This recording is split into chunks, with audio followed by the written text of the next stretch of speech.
The Bulletin of Atomic Scientists say that the Earth is now closer to doomsday than ever before. That's right. They've been tracking this stuff for a while, and they basically use like a clock to say how close we are to pretty much destroying ourselves, or the Earth just destroying us, or some compilation thereof. We've got some info for you.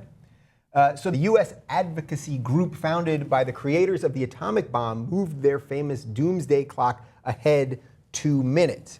It said that the world is now 3 minutes from a catastrophic midnight instead of 5 minutes. So let's just look at the timeline for a second here. So in case it isn't clear exactly what's happening here, basically they're taking our day as sort of the timeline for humanity, and then they're factoring in all these different things between global warming and nuclear weapons and other political, geopolitical things, and saying how close we are to destroying ourselves, or some sort of either man-made catastrophe or something with the Earth getting rid of us.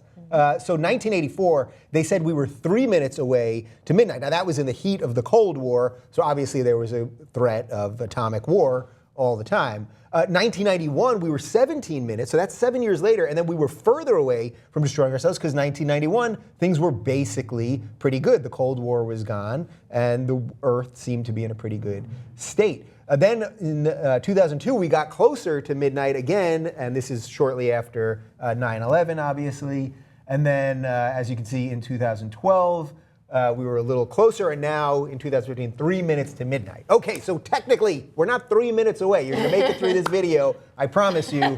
But I think these things are kind of interesting, and again, we're doing a bunch of sciencey stuff with you guys. So there's some science behind this, and then there's also like a little, I don't know, what can we call this? Is it just kind of fantasy? Yeah, I mean, it's a bit arbitrary, the numbers. Right. Right. Well, it's not some like really like strict algorithm that they use to calculate this. But yeah, obviously after the Cold War, when we started to see nations being involved in nuclear arms reduction talks, people started to feel a lot safer. And I think the interesting thing is that historically the Doomsday Clock really had almost everything to do with nuclear war.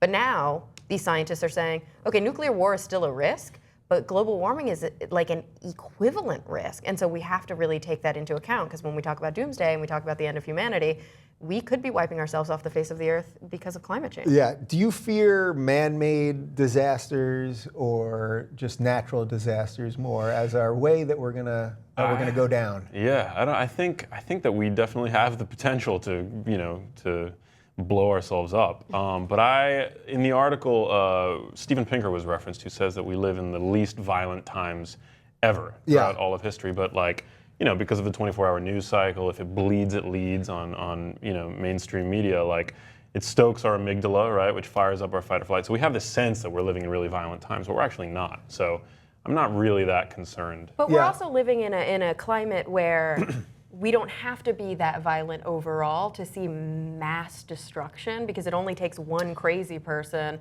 with access to very strong weapons. And the farther and farther along we get, the more that we're seeing individuals who maybe have no right. And granted, this is coming from an American who thinks that we have no right to have nuclear weapons either.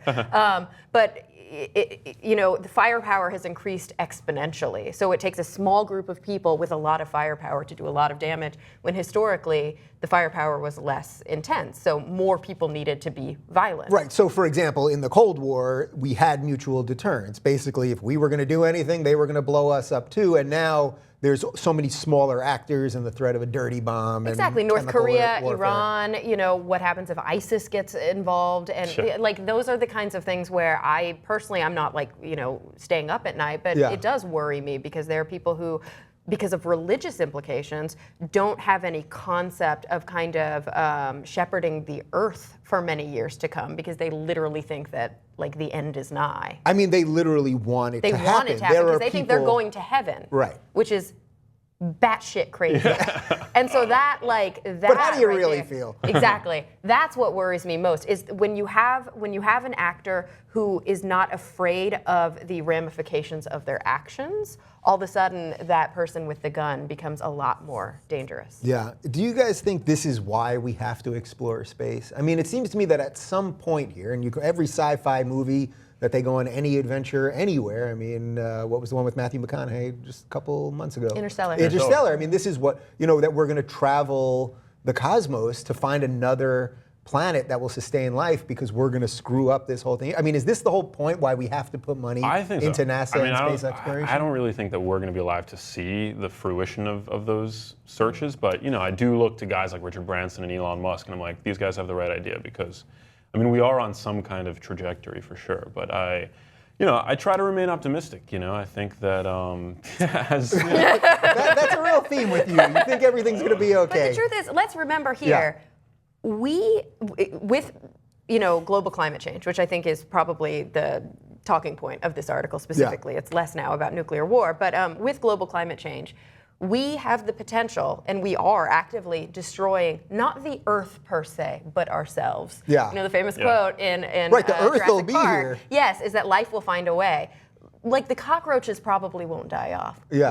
We are killing ourselves off. We are making the climate not habitable for humankind anymore, and that's something we have to remember. Is that really the best way to frame it? Because when you say it in that sense, like people think the Earth is just going to explode or something, but that's really not what's going to happen. We're just going to change things to the point where our species, the things that we need to survive, the water we need to drink and the air we need to breathe, et cetera, will not work. They won't sustain for us. There have been major climactic events in the past, and there have been mass extinctions, and we are gearing up for one. And we are contributing to it. That's the crazy thing. Yeah. We are exacerbating this.